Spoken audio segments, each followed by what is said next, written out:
as I am sure you all have been, by the events of the past week. And I'm glad that we can come together and share some time to try to talk through some of these issues. I asked Oscar Rosenbloom to join me in this. I asked him because he is a very thoughtful person who has attachments, deep personal attachments to this issue and to that area, and that I find him reflective and thoughtful and helpful as we try to think through this. And also because it adds a deep personal dimension that I think we should be aware of with regard to the situation.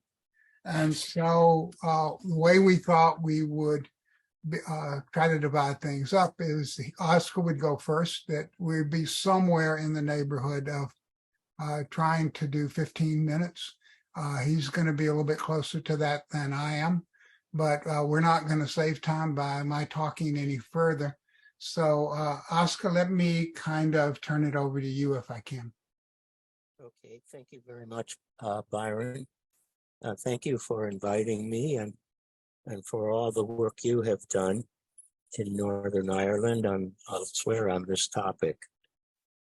So I wanted to spend my time talking about three things: my identification with Israel and my concern for Palestinian rights, the consequences of the Hamas invasion, and Benjamin Netanyahu as a wartime prime minister.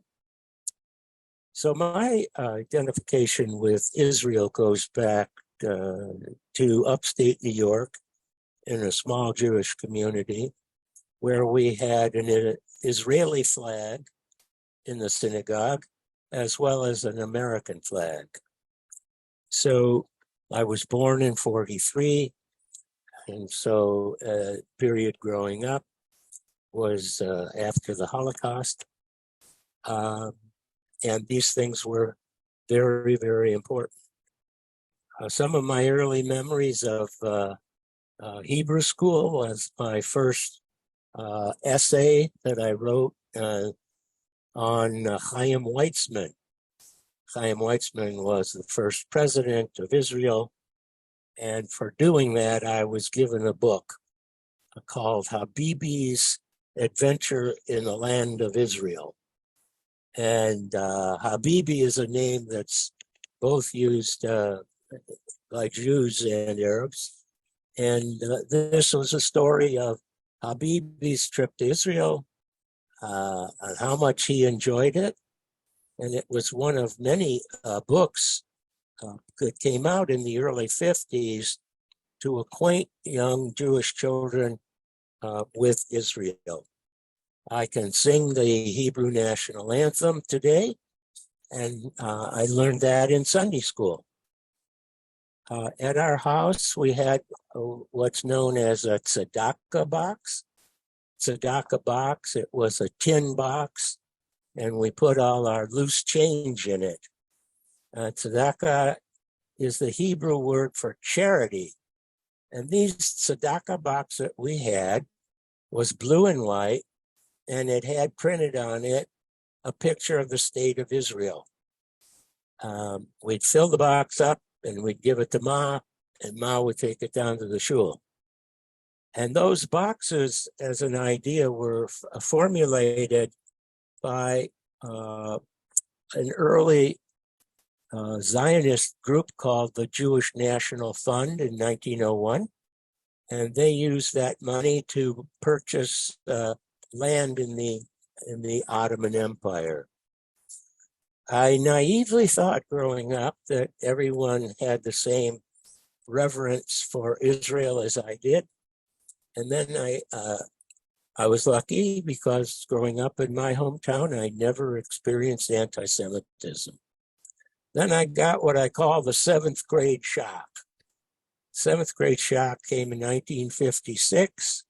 Israel and the UK invaded the Suez, and they were doing just great.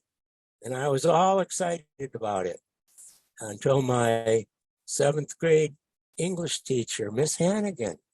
She told me, you know, wars aren't really good, and neither is this one. So it took me back. First time I ever had that sense that not everybody was thinking about it the way I was. So my sense of Jewish identity has always had a connection to Israel as part of it. It was part of who I was and who I am. And so when Margaret told me of this invasion, I had a visceral reaction of personal endangerment. It was instinctive, and it was well before a host of secondary emotions came to the fore. I have maintained my connection with Israel and developed a concern for Palestinians over time. Increasingly, my connection to Israel became intellectual. I was interested in Jewish history, the relationship to Christianity, the formation of the State of Israel, Israel's current day politics, and Israel's relationship to the Palestinians. I began reading B'Tselem, which is a publication by a Jewish human rights group in Israel that's very concerned about Palestinian rights, and particularly in the occupied territories. I contributed to the New Israel Fund, which is a nonprofit organization in the United States that promotes diversity in Israel. I visited Israel as a member of Congregation Colomet here in Palo Alto.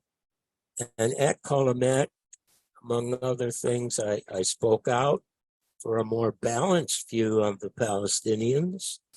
I spoke up in opposition to the invasion of Lebanon. I did a presentation on the Constitution of the State of Israel. I subscribe to Haaretz, which is a liberal Israeli newspaper. And I celebrated the agreements, the Oslo agreements, when they were announced. I celebrated them with an Israeli friend of mine whose family moved to Israel from North Africa and suffered there a lot of racial discrimination because they are Jews of color. Now to the consequences of the invasion. Notwithstanding my concern for Palestinian rights, I think this invasion in its barbaric nature has terrible and disastrous consequences for the Palestinians, for the Israelis, and it is really due to the unbending adherence of Hamas to its founding charter, which calls for the destruction of the State of Israel. It validates the longstanding claim, sadly, that Palestinians don't want peace. It mobilizes the widespread promotion of that idea, and it authenticates the negative cartoons and the memes in the Western world of both the Arabs and the Jews. I feel Hamas has unleashed entropic forces that, among other things, will promote a ground invasion of Gaza with terrible human suffering and violation of international law. It will run the risk of hostage assassination. It will run the risk of further military rule in Gaza, settler exploitation in the West Bank, which will include appropriating Palestinian lands and attacking Palestinians personally. It will encourage Hezbollah to strike from the north. It will consolidate U.S. diaspora support for a strong Israeli response.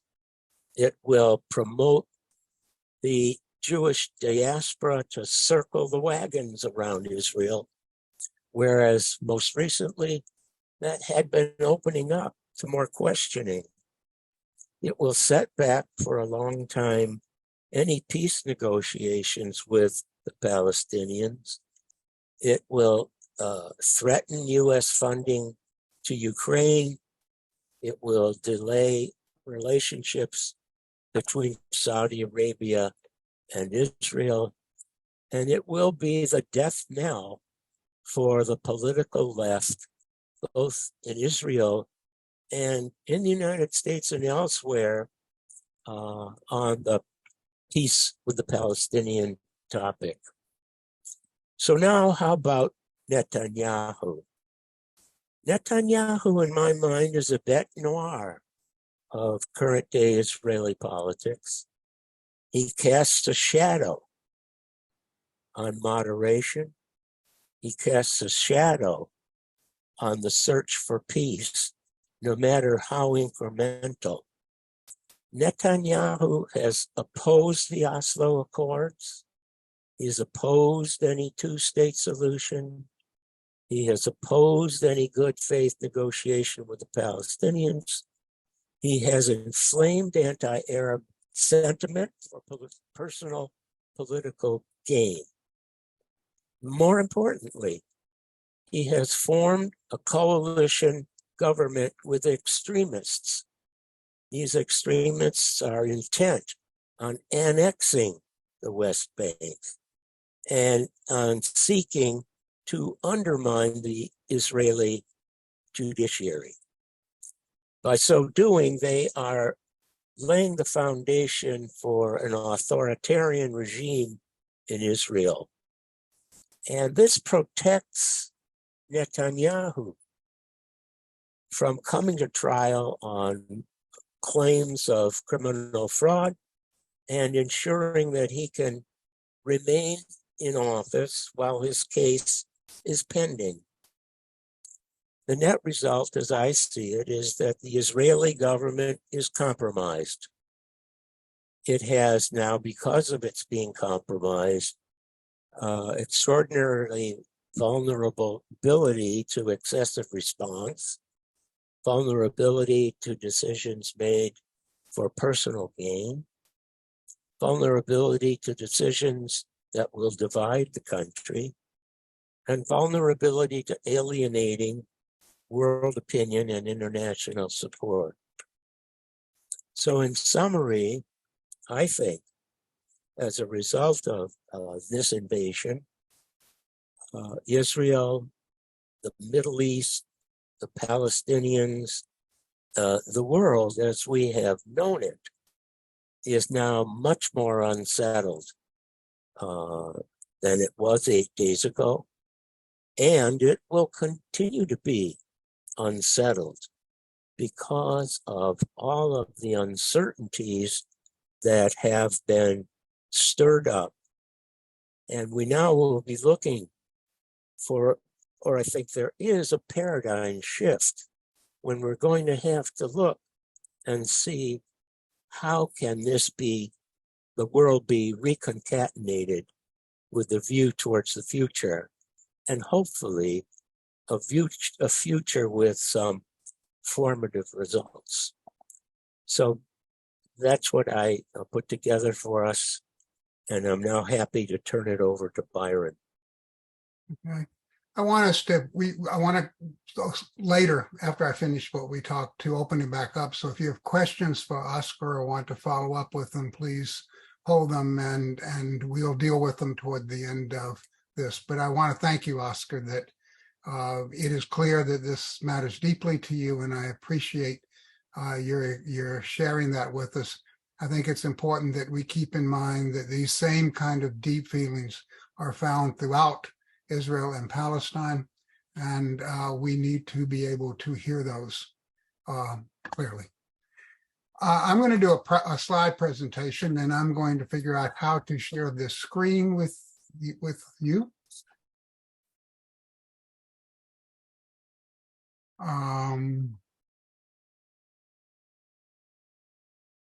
This was a cartoon that was sent to me. I'm not quite sure whether it was Angelo Lopez, who was a member of early church, whether he did it. He's a cartoonist, but I think not. I think it was a friend of his. But in a lot of ways, I think this summarizes where we find ourselves today. What I want to do in this is to address two questions. One is how to respond to war crimes without committing war crimes. And secondly, how might a theology offer guidance for peace building? So now to the first. How to respond to war crimes without committing war crimes, because I think that's going to be the challenge that we faced today. There we go. And to try to assess that, we have to go to just war theory and to learn something about what has been thought about the morality of war throughout the ages. Just war theory divides the question into two. One is jus ad bellum, which is, are you fighting a just war? Or really, it's not a just war, it's a justifiable war. And so are you pursuing justifiable ends in this? And it comes up with a list of 6 criteria.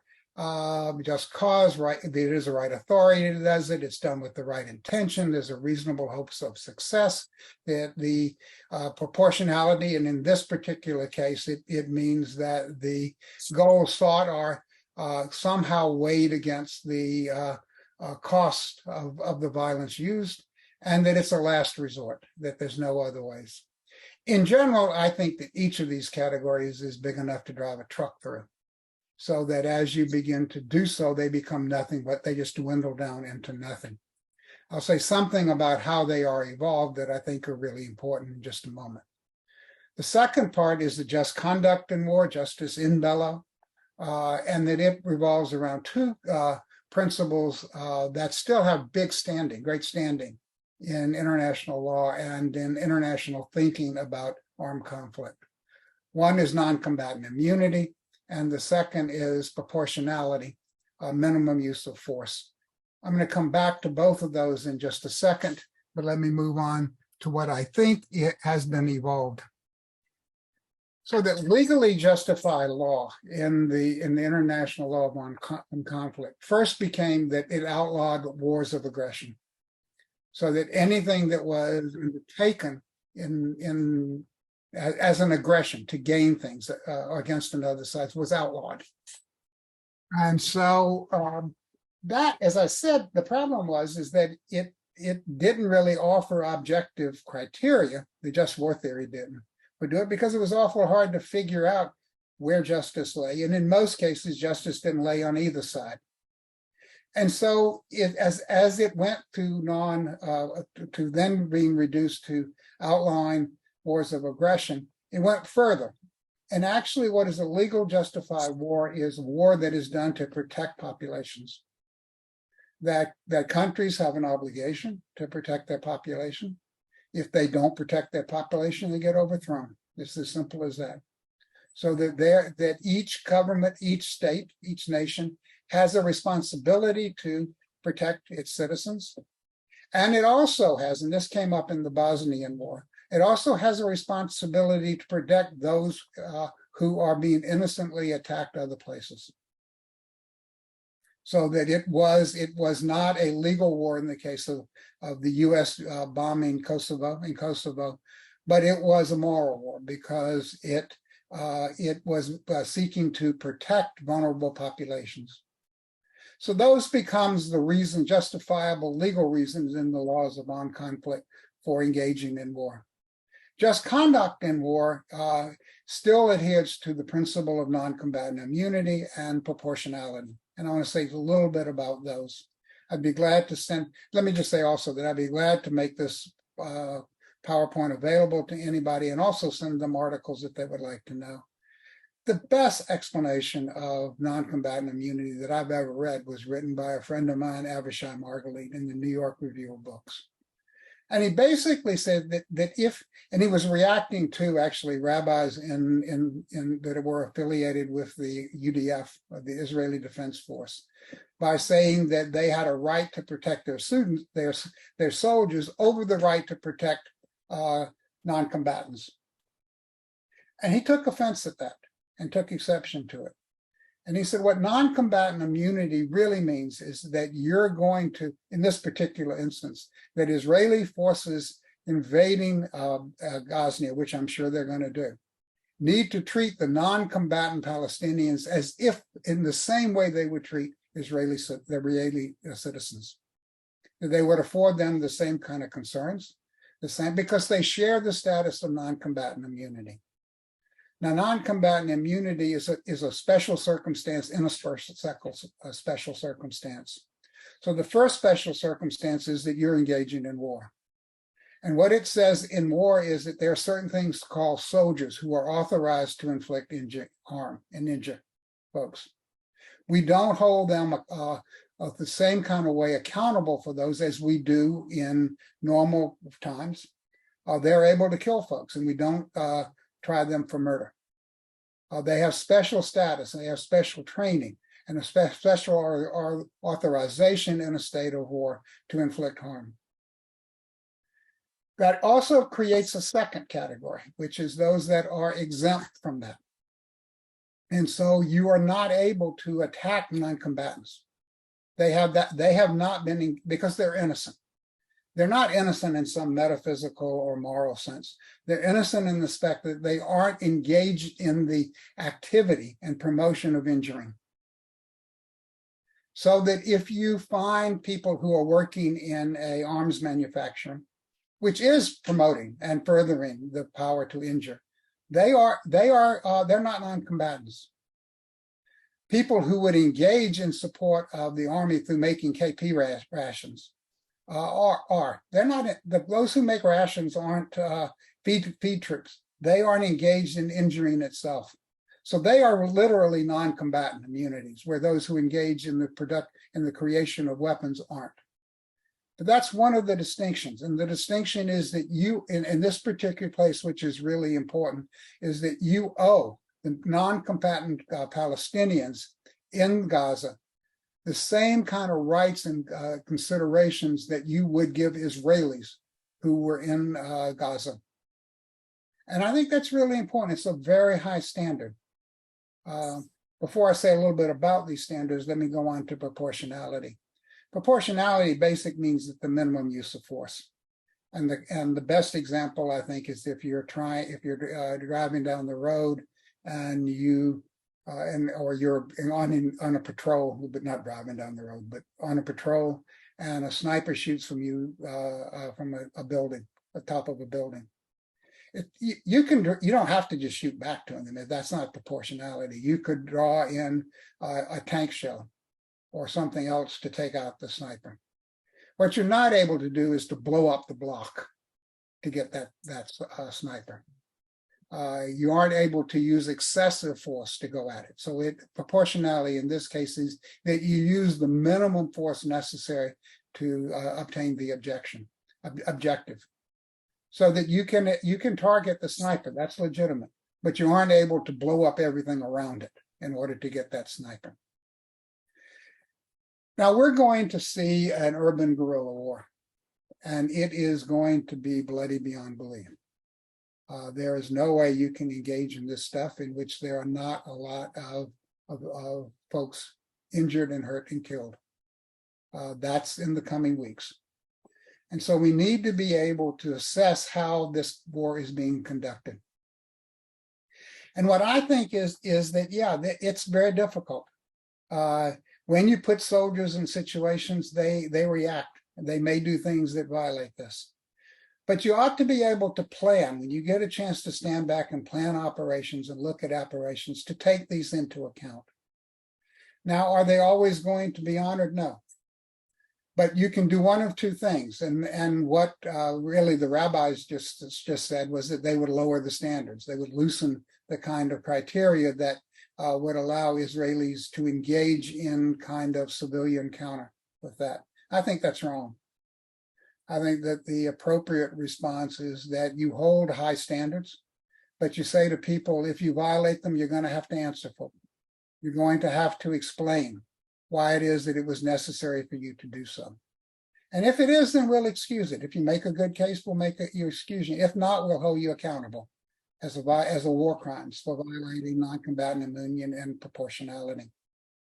These are very difficult decisions. And I thought was very moved this morning by a New York Times op-ed by David French, where he was a lawyer who was assigned to troops in Iraq so that they could consult with him about how do you honor these principles in the conduct of war. And he talked about two examples. He said they'd been shot. They were engaged in the troops had engaged with one another. Some of the people had been wounded. Some had been killed. There were helicopters coming in. They spotted this group of men who were in tunnels. Or in ditches, moving like they were trying to get in position to shoot down the helicopters coming in. It wasn't clear what they were doing exactly, but they took on the attributes of troops, combatants who were getting into position to assault helicopters coming in. And he had to decide what to do. Do you take them out? They could do that. They could blow them up, but they didn't know whether they were really soldiers or not. And so they took the risk. They took the risk of sending in an exploratory division to find out who they were. And it turned out they were high school students who left school to go out to try to see what was going on and got caught out there and were maneuvering in the ditches because they were hiding, trying to figure out a way to get back. And he said, boy, were we glad we didn't shoot them. That in fact, they would have corrupted our souls if we had, but we had to take that risk. And that's what it means to be a soldier. A soldier is that you take on that risk.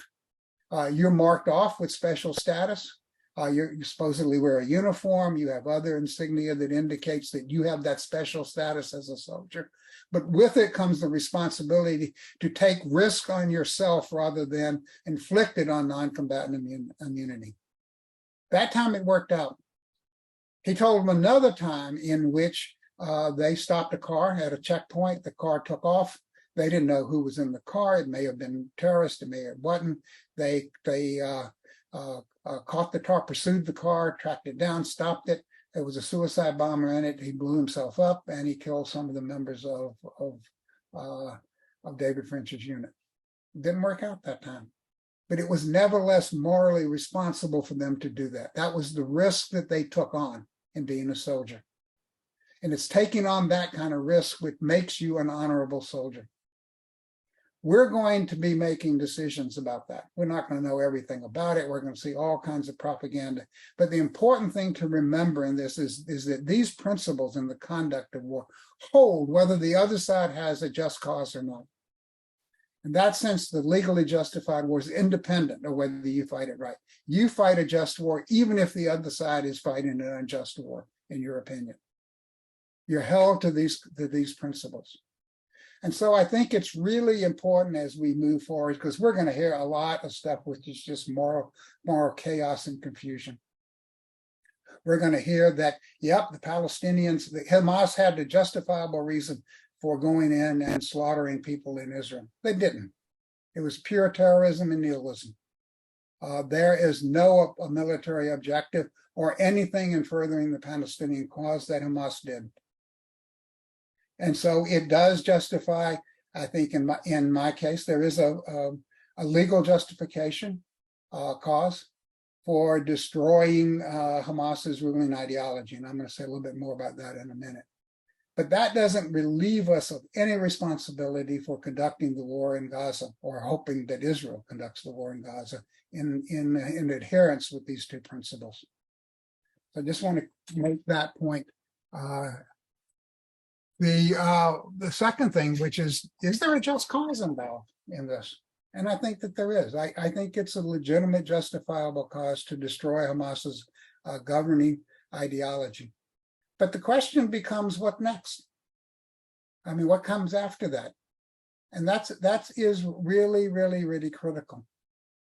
as I said, I'm just going to repeat what it is that I've always said. Then the last stuff, I'm just repeating what I did. But I do think that Israel, to protect its citizens, has a just cause for trying to defeat Hamas's ideology. I don't think it has a just cause to reduce Gaza to rubble. It needs to do this. I want to say a little bit more about that in just a second. So I came up with my statement about what I would have issued, because I read a bunch of them and I wasn't happy with most of them. And I thought most of them were naive or beyond the point or useless. My statement would run something like this. The destruction of Hamas's governing ideology is a justifiable war objective. Achieving this objective will require complex, multidimensional strategy that cannot be furthered by reducing Gaza to rubble. The core of Hamas's governing ideology is a rejection of the two-state solution, and its defeat will entail a full-throated endorsement of citizenships for Palestinian in either a Palestinian state or in Israel. Let me stop here for just a second. I think when asked, as I was, what is it that the international community owes the Palestinians? What they owe them is citizenship. Because if you ask, the whole justification for Israel is that Jews did not have citizenship in World War II and they paid dearly for it. So going forward, they're going to have citizenship because that's the one thing that allows you protection. It allows a state entity to protect you, and without it, you have no protection whatsoever. So Palestinians deserve citizenship. That's the forward thing coming forward. If you're going to defeat Hamas's governing ideology, it is because you're going to establish citizenship for Palestinians somewhere. I had originally written in here endorsement of the two-state solution. Maybe not, I don't know. During some of my time there, at least 50% of the Palestinian population didn't want a two-state solution. They wanted to be part of Israel. They felt that if they got a two-state, they just get stuck with Palestinian leadership. That was corrupt. They'd rather be in Israel with Israeli leadership. But if they take that choice and Israel makes that choice, then they are citizens, full citizens of Israel, and we deal with the consequences. Or if they're not, they don't want that, and it's up to them to decide, along with Israel. Palestinians, they can be part of a Palestinian state. I think one of the things that we faced in the delay is a failure to face this either or choice. My thing is the number one push is I guess I should go ahead and read the rest of it. We pray that if the IDF launches a campaign of urban warfare, it will be conducted its operations in accordance with the principles of non-combatant immunity and proportionality. Finally, we encourage the United States to initiate a round of diplomatic efforts to focus on attaining citizenship for Palestinians. And that attaining citizenship for Palestinians is going to start with a choice that's going to have to be made. Do you want two states? Do you want one state? If you want two states, then you draw a line. Here's the boundary. The boundary goes along what is roughly the green line. There can be exchange of territories, but that's now a border.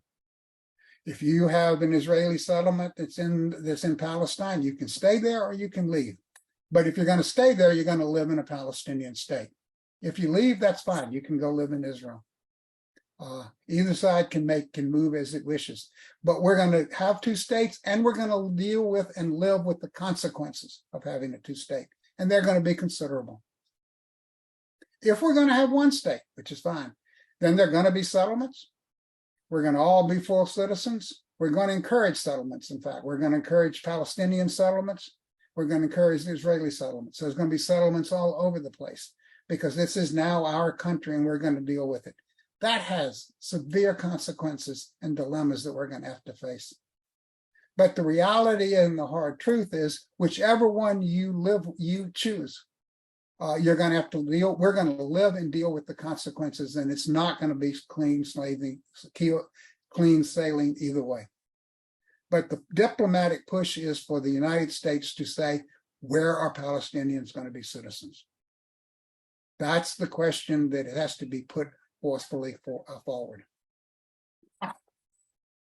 I have I now want to shift just a bit, and then we come back to this in the discussion question, if you wish. But what about a theology of peace? Because when I listen to a lot of statements coming out of the church, I don't hear a viable or serious theology of peace. The first thing I want to state about that is a commitment to nonviolence is not an adequate theory of peace. It's not even an adequate theology of peace. What if they normally rest their claims on is Matthew 5, 43 through 45. You have heard it said, you must love your enemies and you must love your neighbor and hate your enemies. That's Plato. That's Greek, that's classical Greek and Roman thought. You love your enemies, you hate your enemies. You love your friends, you hate your enemies. And what Jesus said, but in response to that, I say, love your enemies, pray for them, for those who harass you, so that you might be acting as your children, your patron and matron who is in heaven. Now note that it didn't say Abba, which is daddy. It said matron, and then I added patron, which is the head of a household. And so what we're talking about is a household of God.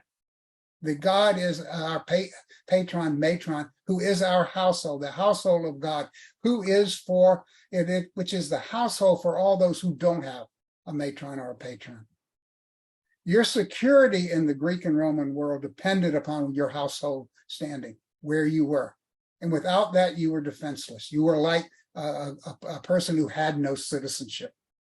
There was no one who defended you. There was no organization that defended you. And so by doing this, you're treating people as if they are children of the household of God. Now, the word for enemy here is ecthros. And ecthros is personal. It's a personal enemy. It's someone who antagonizes you, who is someone that bullies you, it's someone that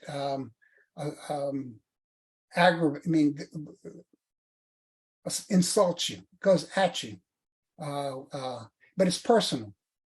There was a clear distinction in the ancient world between what was civil, which was large-scale conflict between entities called, it was war. And the enemy in that term is ekthos. It's not ekthos, it's hostis. So that what it's telling you is you have to love and pray for those who persecute you, who go at insulting you and demeaning and humiliating you. You pray for them. But it's talking about the difference here between hatred and safety. And so if it wanted to say love your enemies in war, it would be talking about safety, and I don't know how that does so. But in regard to this, it is you respond to hate with love and prayer. That will become important, but it isn't later, as I will make the case for. But it isn't the foundation of an adequate theory of peace. Partially because theories of nonviolence are tactics. They can be tied to strategies which promote peace. They can be tied to strategies which don't promote peace and simply seek to win in a political struggle. But we can come back and talk about that later. And secondly, a theology of peace must say something serious about peace. As I was just trying to say, nonviolence as a foundation for a theology of peace doesn't say. Peace is, in my mind, a relationship that is shaped by four things: the sharing of a future, that we find a way to live with our disagreements, we find a way to live with our conflicting goals and aspirations, but that when we see each other who differ with us, they say, if that future came about, I could live with it. So how do we create a condition in which we can share a future with one another? Secondly, it's about constantly demonstrating trustworthiness. And thirdly, it's about accepting losses, because it's going to require negotiations. And every negotiated settlement imposes losses and injustices on the party from their own perspective, or else it wouldn't be a negotiated settlement. So you're going to have to accept losses that living together imposes upon us, and we're going to have to accept injustices, but we're going to try to rectify those injustices by working together to address the most egregious ones. And so peace is not so much as it is in many kind of liberal frameworks, the default position to which we fall back into if we remove the causes for the violation of that peace. It is exactly a reality in a relationship we create daily in the way we go about our lives and how we encounter one another. And so I think that as we begin to talk about what's the theology of peace, this is the center stuff. How do we create the kinds of relationships that allow people to live with disagreement? The first one of these questions of can you envision a shared future is more fundamental than the other ones, because if you don't have that, you don't go far.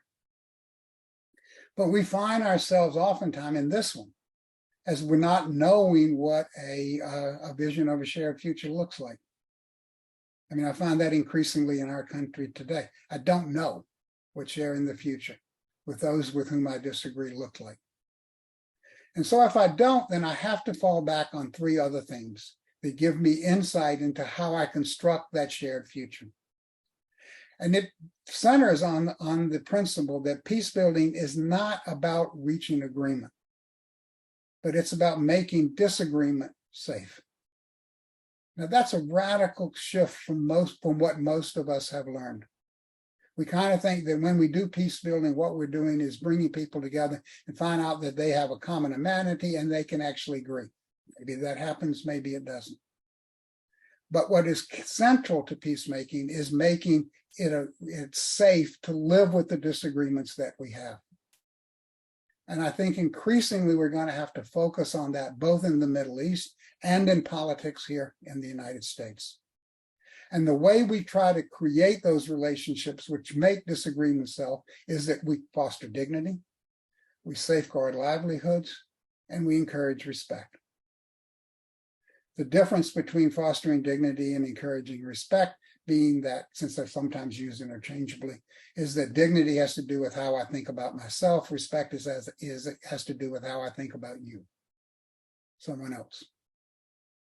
But if we want to know how to bring into focus a shared future, working and honoring these themes gives us some traction in moving in that direction. Now, I think each of these things in combination lay a foundation on us to begin to look at. This is a theory of peace. How do we make it into a theology of peace? And I think it's this. What makes it into a theology of peace is agape.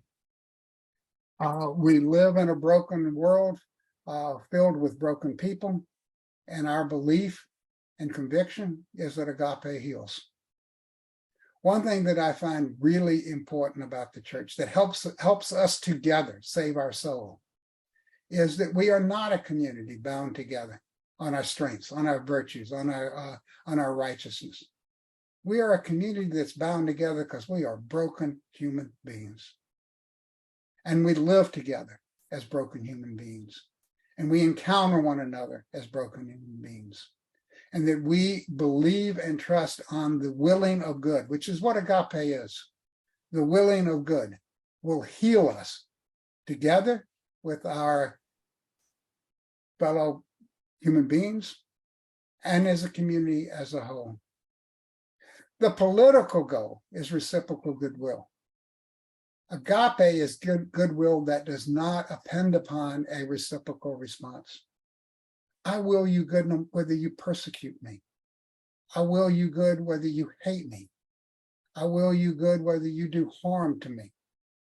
That's what Matthew 5:43-45 means. That I pray for you, even though you hate me and persecute me and vilify me. Now that is what makes this theory of peace a theology. And where it doesn't say everything that we have to do, and maybe it's just a beginning, I think it is a beginning. As we move toward this difficult and horrendous and gut-wrenching time, I think it's important to keep into focus how do we address war crimes without committing war crimes? And how do we begin to develop and rely upon a theology of peace that can give us guidance in a broken and violent world? that's my presentation. That's what I think. And so let me open this up for comments, questions, reactions, disavowals. Raise your hand because I think that will put you to the front and I can recognize it.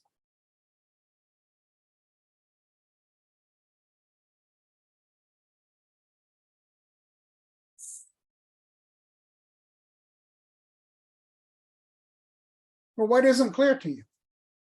Let's put it that way.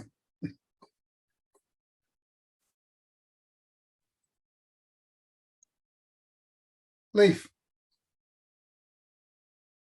I saw you raise your hand before you disappeared. Oh, Leila. You're muted, Leila. Unmute. You're muted, Leila. You just, oh, you There don't. is a question from Janet in the chat. Okay, let me get to the chart then.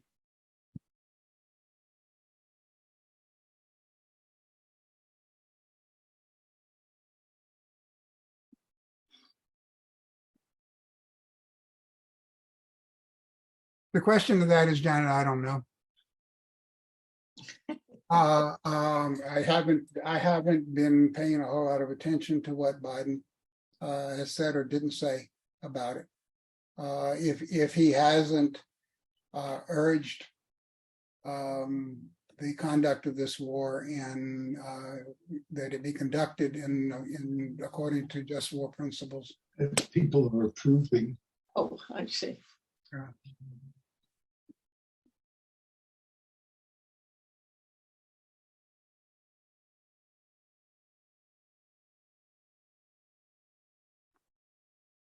Nothing's got- yeah. I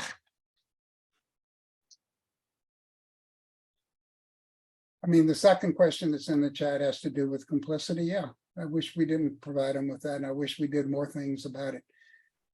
That to me is something we need to take into account, but it doesn't in any way legitimate the attacks of Hamas, and it doesn't it doesn't delegitimate the just cause of that Israel has for waging the war, if it is in fact to destroy Hamas's governing ideology, coupled with a really concerted and unrelenting push to find citizenship for Palestinians.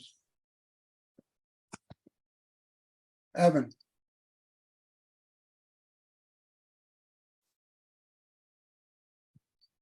Yes, Byron. I had an impression from looking at the exchange of emails, not all of which I opened.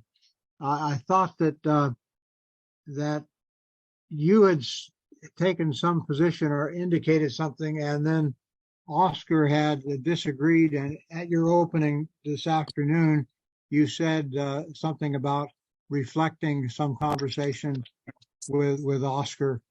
Could you or Oscar explain what difference or similarity or different insights there were that led to that comment? I mean, I'm sure I could find something that I disagree with Oscar about, but it didn't begin at that point. The only thing I thought of raised this afternoon was it's not that Hamas is opposed to the two-state solution, because there's nothing in the Hamas charter about the two-state solution. What's in the Hamas charter is that Israel must be destroyed. A two-state solution does not involve the destruction of Israel. So what we saw a week ago was designed to pursue that goal. If they had agreed to a two-state solution, that would be different, and there would be no need for that kind of jihad.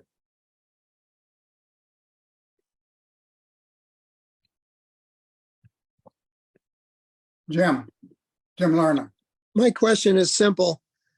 What is Israel going to do about the Palestinians? They want to attack the Gazans. What about the Palestinians who are innocent? Over. Jim, you raised the question too. I think that I don't know the answer to. I mean, what I know is that whenever these operations ends, there's going to be Israel holding the bag. And they're going to need to pass it off to somebody because they can't govern and remain there forever. And I don't know how they're going to do that without a concerted effort to find and resolve some of these issues. And at the core of those issues, to me, seems to be, where are Palestinians going to be citizens? You can hear a lot of stuff about, well, it's not time, the risk is too much involved in it. What do they want? Why won't they accept this? They're not going to get, all of that kind of stuff. This is uncompromising to me. You are going to have to give the international community owes Palestinians citizenship. That's what it owes them. Whether it owes them a state or not, I don't know. Maybe that's a complex question. Maybe does it owe them rights in Israel? Yeah, probably if that's where they're going to be citizens. But the real fundamental thing is that they have the right, and the international community has an obligation to provide them citizenship somewhere. And that's the only way I know to cut through all of the kind of delaying and risk and that, and we can't do this, we can't do that. Find an answer to that, and I'll be satisfied.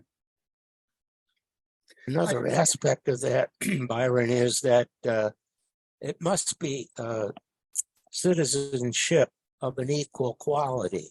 Sure. You can't have second-class citizenship. I agree, Austin. Yeah.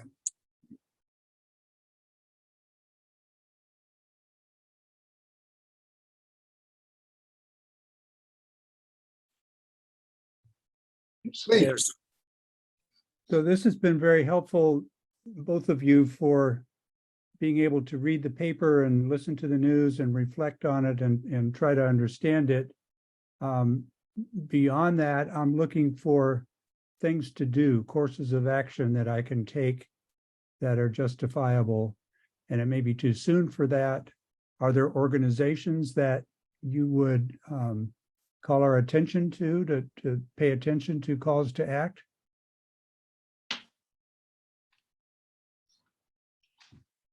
I don't know us. Sorry. I don't know. I don't know of any organization. The last time I was there was in the late 20 teens, 18, 19, somewhere, maybe that was before COVID, maybe 18, I was there. I went to a dinner hosted by some faculty members in the political science department. They wanted to talk with me. I was there. Not once did the Palestinian conflict come up. I went to meetings of Palestinians, and everything was about how we're not going to accept any normalization, so we're not going to even deal with our friends in Israel. And I felt that it was such an atmosphere of despair that I wasn't coming back until something changed. And so I think in many ways the whole situation is a new scene, and we see what kind of leadership emerges. The way they exist on my screen is Lissy and Janet, since I figured that if Lissy is responding, I'm in deep trouble, so let me.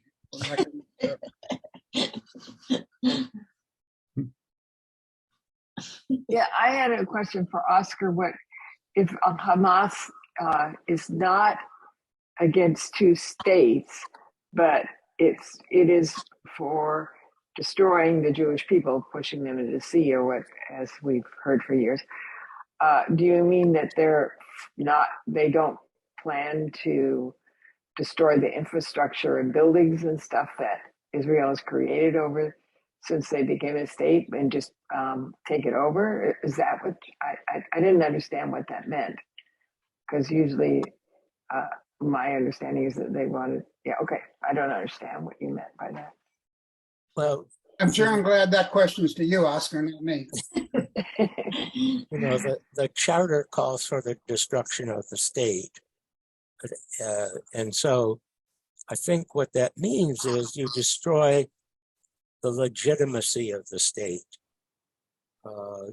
And what that means is you substitute your own sovereignty for what was there as Israeli sovereignty, and then you take over everything that's there.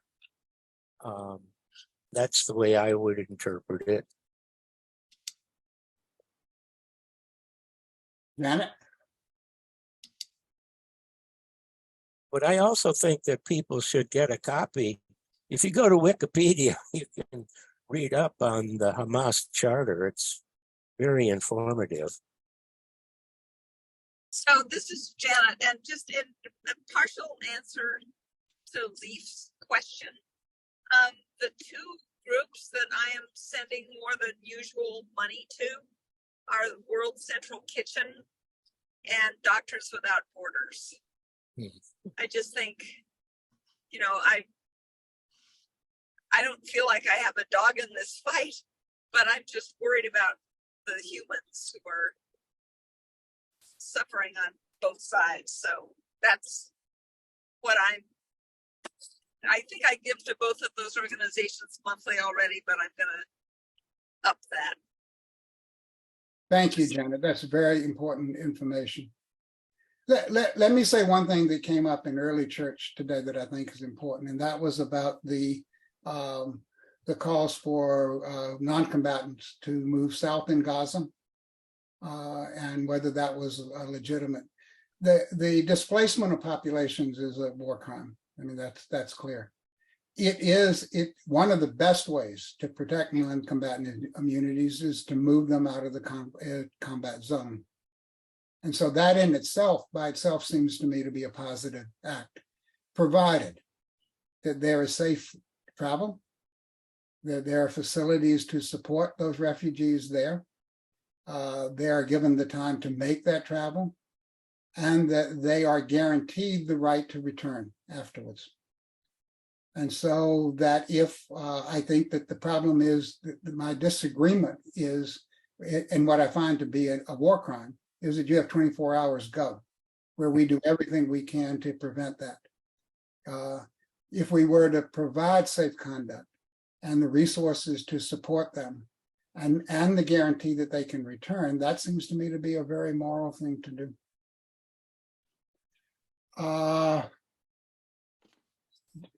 Jim, or yeah, is it you, Jim? Yeah, I've had a question that I don't know if it's directly related to this or not, but I'm kind of wondering what motivated Hamas to do this attack in the first place, given that they knew that, you know, they might, you know, gain something or they might score some points, but that ultimately Israel has the much stronger military position and Israel would, you know, essentially come at them with a overwhelming force. And what would motivate them to accept that response, and what might they be thinking about for the future? What might have caused them to do this? I think they were heading off the diplomatic treaties that Biden was initiating. That in some ways it was a act of despair. That if they did nothing, they were going to be isolated in the international community. They would cease to exist. If they did this, it's a suicide act as well. So they just rolled the dice. I don't think it had anything to do with attempting to alleviate conditions in Gaza or achieve a settlement or anything related as a legitimate war effort. That it was simply to create chaos and destruction and to prevent the kind of diplomatic accords that were there. I do think that it's important for the United States to make, and this is why I do it the same way that I do, is push for citizenship. That cuts across whether it's a two-state, one state, whether the Palestinians want peace, whether they don't want peace. It has everything to do with get citizenship for the Palestinians. And so what I would tag on to this deal, some subclause that's the condition on which these agreements are made. There's two alternate theories of why they did it, I suppose. One is they got through there and they went crazy. Mhm. You know, they just went crazy.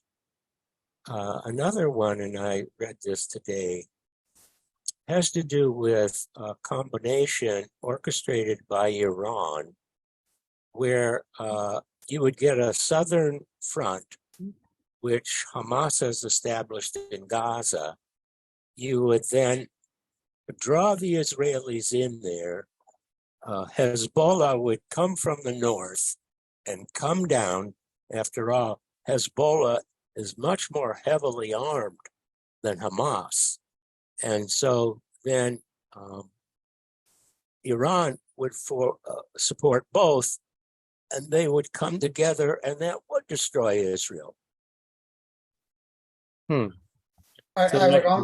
would only differ with you, Oscar, that I don't think they have that military capability. Let's hope not. And I think Israel would defeat both. It would be very bloody. Okay. All right. Thank you. Janet, do you have a follow-up? Your hand's still up. There's a guy you met.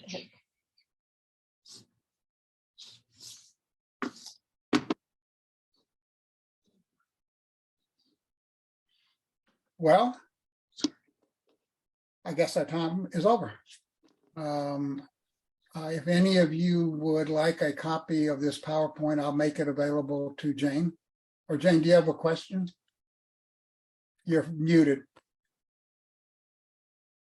There are 4 good questions in chat, if you wouldn't mind addressing them. Okay. And yes, very much, I'd like a copy of your PowerPoint, and if with your permission, be very happy to share it. Sure, that's it. Thank you.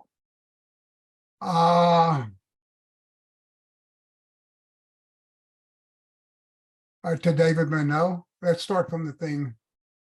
Who are the, I've got to try to find out which one these are.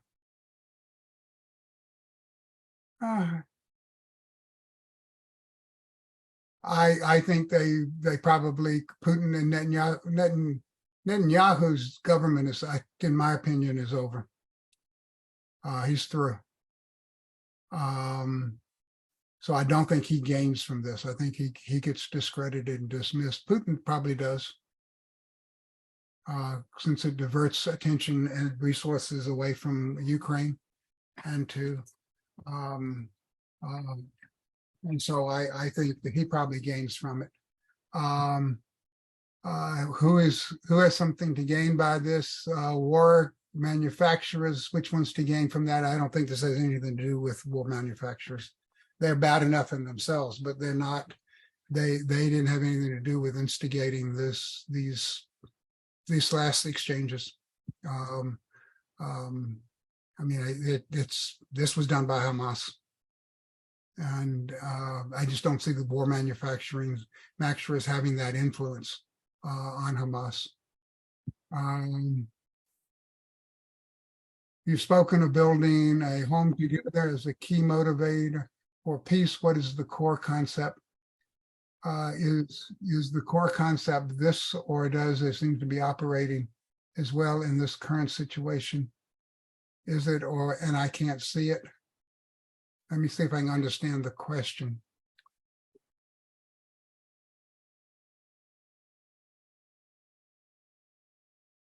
I have spoken about building a home together, about it, and I think that building a home together is what we do when we have the foundation of a shared future. I mean, part of the notion of a shared future began with me in Northern Ireland when I realized that everything that began, every peace movement or peace effort that began with finding agreement and moving forward was going nowhere. That what you had to do if you were going to do serious peace building is begin with disagreement and expect those disagreements to stay. So if that's the case, then what do you do to build peace? And it has to be to make peace safe. so that if I can lose in the vision of the notion we used to explain as a vision of a shared future is that if I hear you talk about your dreams and goals and aspirations, and I say, if that future you're talking about comes about, I could live with it. I could bear it. It isn't that I would like it. It isn't that I would work for it. It isn't that I would endorse it. It would even one that I'd be necessarily content in it. But I would bear it. I wouldn't use violence to overcome it, and vice versa. And this creates a domain in which both sides can lose politically and still have a future they can live with. That's the foundation of democratic interactions. So once we have that as a vision of a shared future, we can work politically to create a shared vision of a future. And that's what politics does, is try to find those kinds of agreement that don't resolve things absolutely, but muddle through them in a way that we live with one another. And so that's what it is. When we begin to build a home, we're really talking about how do we reinforce and flourish within the both disagreements and agreements that we have. Since every home that I've ever been associated with has profound agreements and profound disagreements, and yet we still find a way to flourish with one another.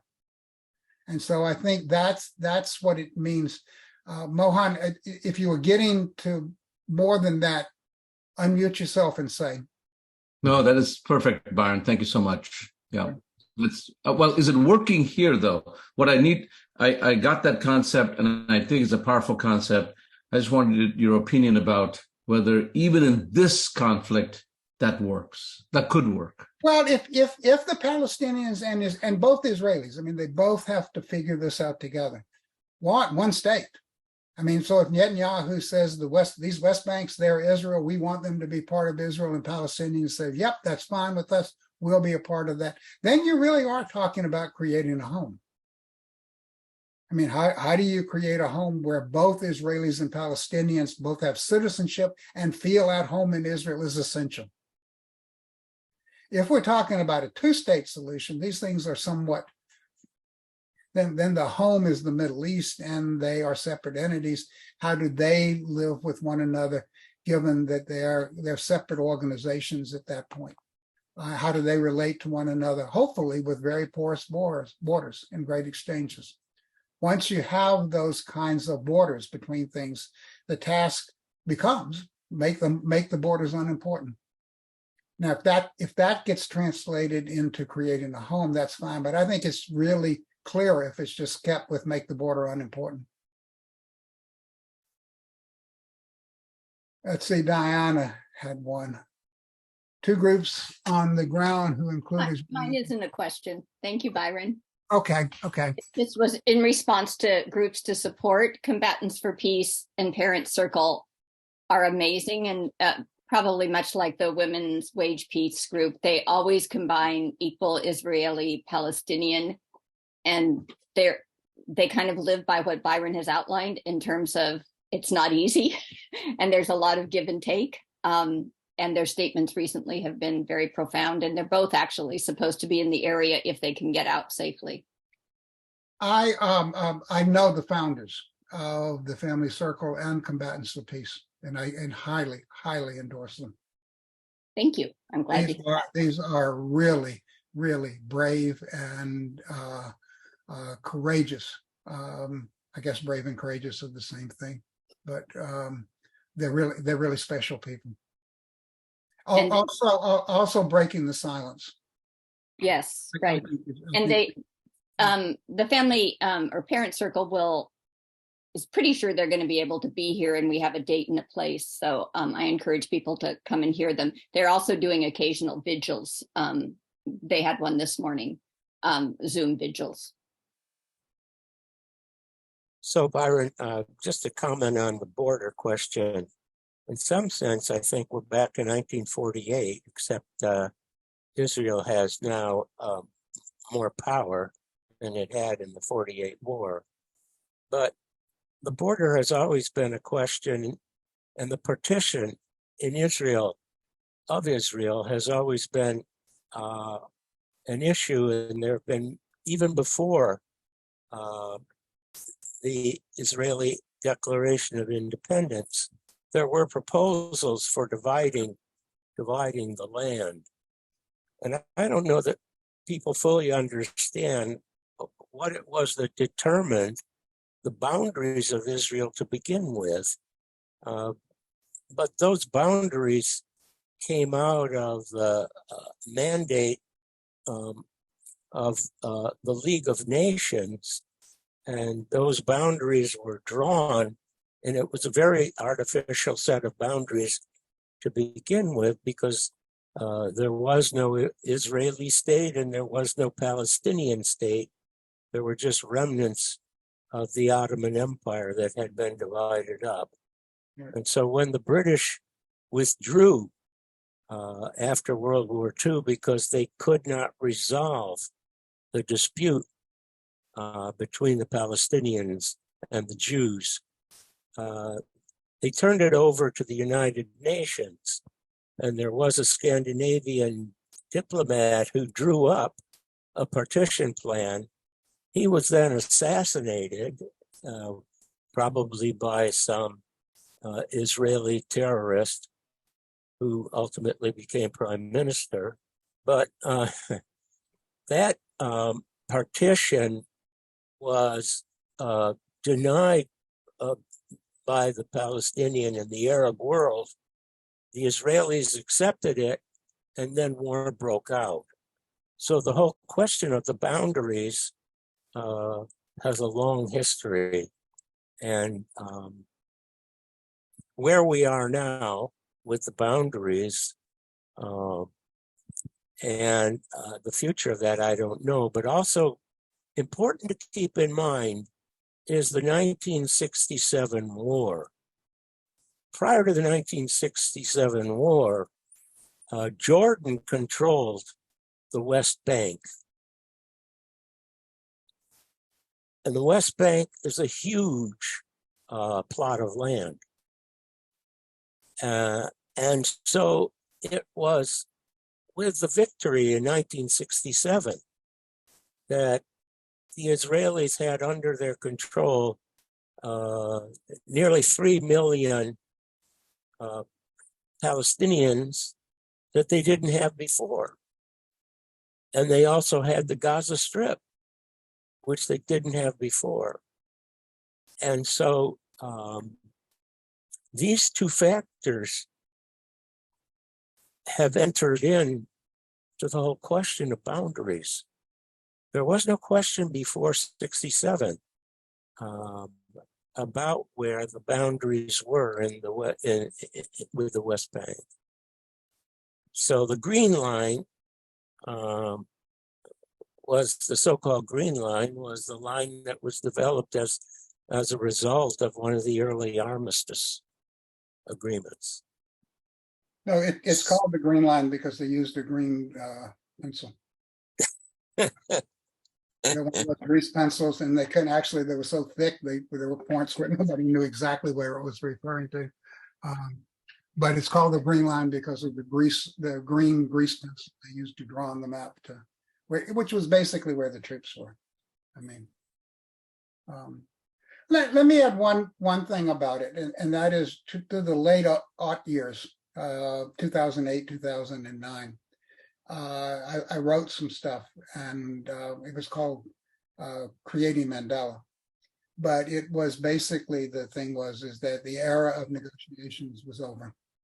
That it began with the vision that that something could happen, there could be a negotiated agreement. And everyone agreed that if there was going to be a negotiated agreement, it would be something like this agreement. Maybe one level of abstraction from that. Everyone, if it's going to be one, that's what it's going to look like. The parties couldn't get there. They simply couldn't make the concessions in order to be able to have that kind of negotiated agreement. And so I thought that the time of negotiations, the era of negotiations, was over. And part of the reason I push for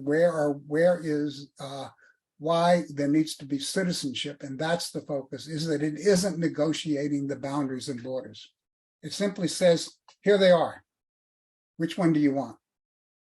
They're going to be citizenship in Palestinians along the something like the 67 borders, are really 48 border, or there's going to be one state. No more negotiations. It's just a question now, which one do you want? And because it was well known, in at least in the circles that I did, that if you were able to impose a solution on it, people would live with it and be happy, or relatively happy. But since you couldn't, it had to be negotiated, and it was impossible. It was an outcome that was impossible because of loss assessments and stuff to be negotiated. And so I don't think launching another round of negotiation gets us anywhere. I think it has to be a diplomatic push for where they're going to be citizens. No more negotiations between the two sides, where they're going to be citizens. Any kind of agreements and negotiations take place in the context of that decision. They don't take place to negotiate to that decision. What we haven't heard about is the use of third-party negotiators. Yeah. One of those might be the UN, but in terms of drawing boundaries, bear in mind the partition of India. Yeah. They brought in a third party who had never lived there. He came in, and in 45 days, he drew a map and he set the boundaries, and that was it. And that, yeah. So, this boundary making, it can be farcical. Yeah, but I'm not sure that this is talking back to you or responding back to us, but there was, in the time of the Indian position, wide rumors about where the border was going to be, where the line was going to be drawn. And it created great fear because of potential genocide within those, ethnic cleansing within those borders. In this case, it's pretty clear what those boundaries were, and they've been around for some time. I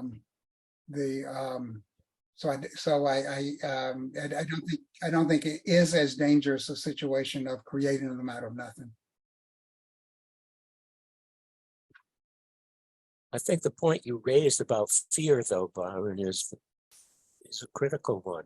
Absolutely. What is this fear of a ground attack going to do?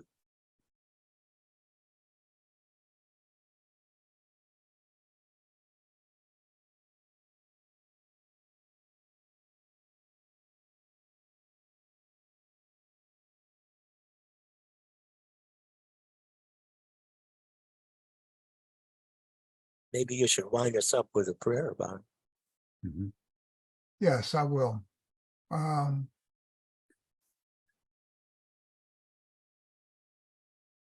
every morning every Sunday that I lead early church, that's what translation of every morning means.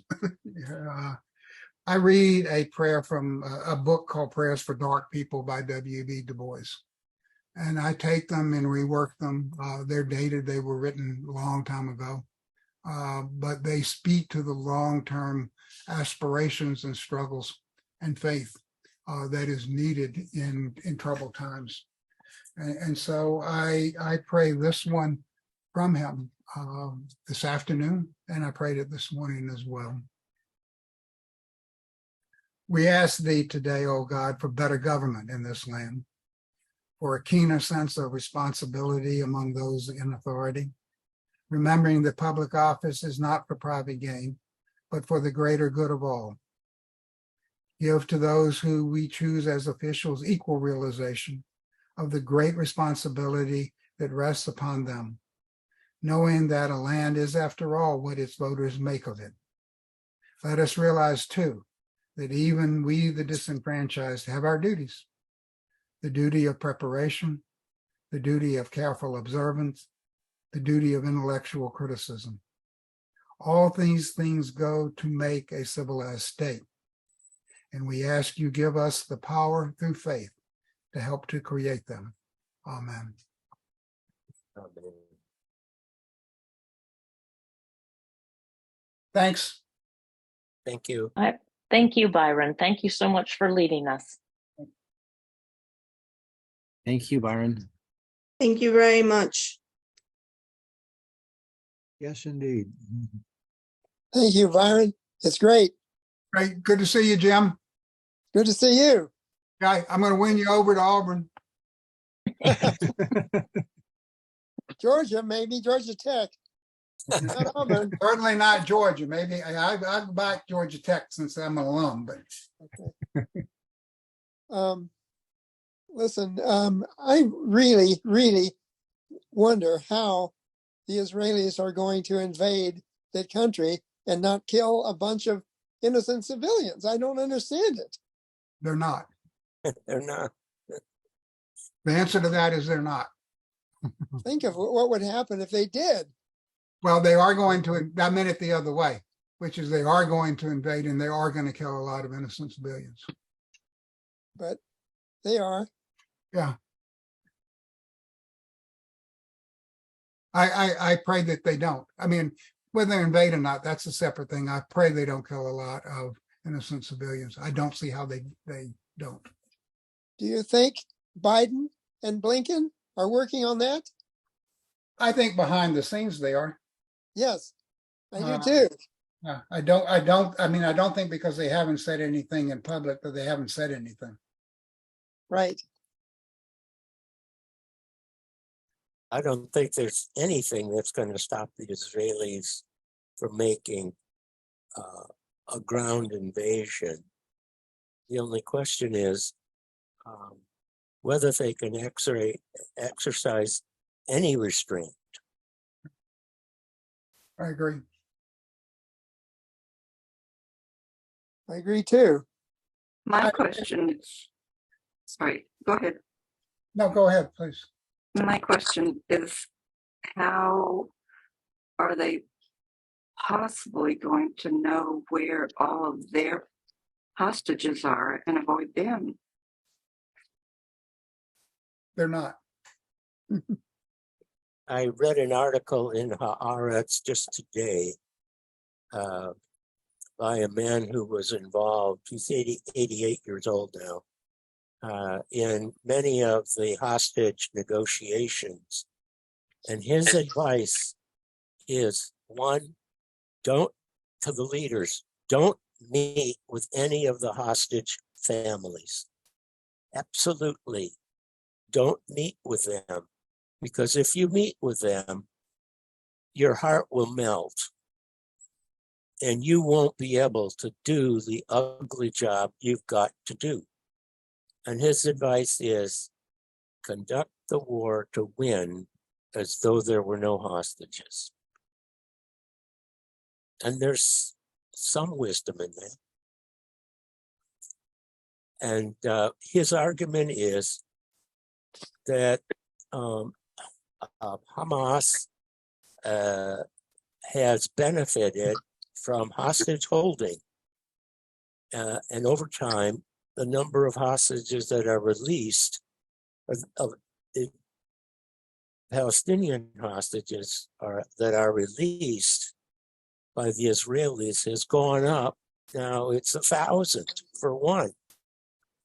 And so the argument is that by releasing hostages and getting into that negotiation, you create an incentive for holding hostages and taking them.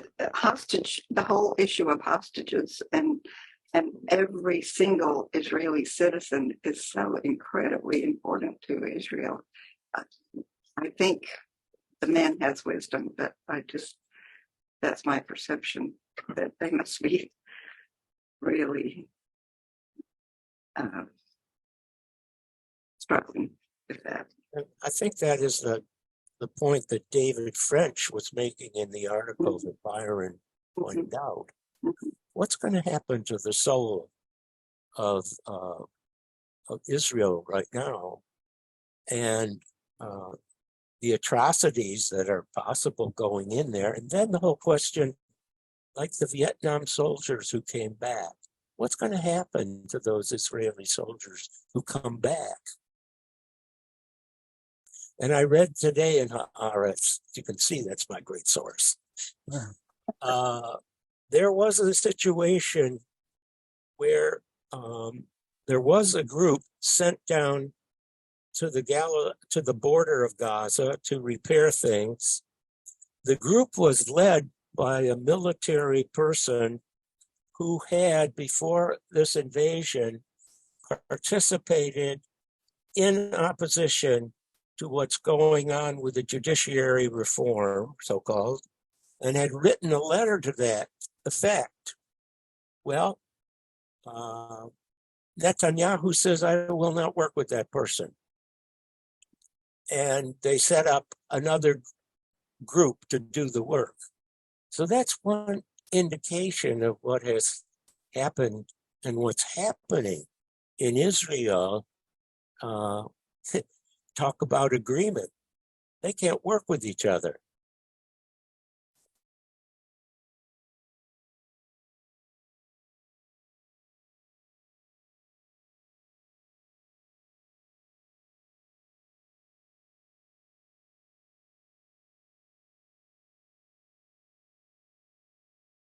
Well, thank you, Byron.